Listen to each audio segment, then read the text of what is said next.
দেশব্যাপী সামাজিক ন্যায় বিচার ও তারুণ্যর নেতৃত্ব বিকাশে ঐক্যবদ্ধ আন্দোলনের আহ্বান জানিয়ে বাগেরহাটের মোরেলগঞ্জে বাংলাদেশ জামায়াতে ইসলামী আয়োজিত ছাত্র ও যুব সমাবেশ অনুষ্ঠিত হয়েছে। বিস্তারিত থাকছে ডেস্ক রিপোর্টে।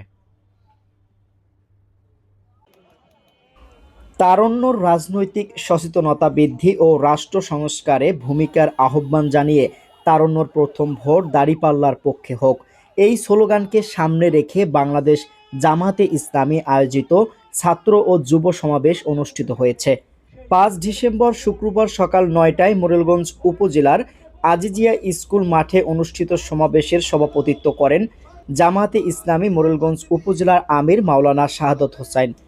সমাবেশে প্রধান অতিথি হিসেবে উপস্থিত ছিলেন কেন্দ্রীয় মজলিসের শুরার সদস্য ও বাংলাদেশ জামায়াতে ইসলামী বাগেরহাট জেলা আমির মাওলানা রেজাউল করিম। প্রধান বক্তা হিসেবে উপস্থিত ছিলেন ইসলামী ছাত্র শিবিরের সেক্রেটারি জেনারেল নুরুল ইসলাম সাদ্দাম।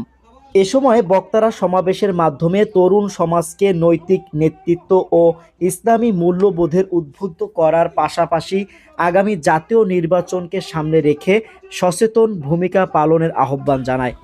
এ সময় বাংলাদেশ জামায়াতে ইসলামী বাগেরহাট 4 আসনের মনোনীত সংসদ সদস্য প্রার্থী অধ্যক্ষ আব্দুল আলিম বলেন, আগে নৈতিকতার উন্নয়ন, তারপরই রাষ্ট্র ও সমাজে টেকসই পরিবর্তন সম্ভব।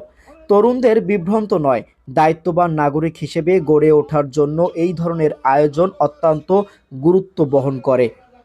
বাংলাদেশ জামায়াতে ইসলামী মোরেলগঞ্জ উপজেলা শাখার পক্ষ থেকে সর্বস্তরের ছাত্র সমাজ ও সাধারণ জনগণকে এই ছাত্র ও যুব সমাবেশে অংশগ্রহণের জন্য ধন্যবাদ জানান। মোহাম্মদ ইকলাস শেখ, মোরেলগঞ্জ, বাগেরহাট।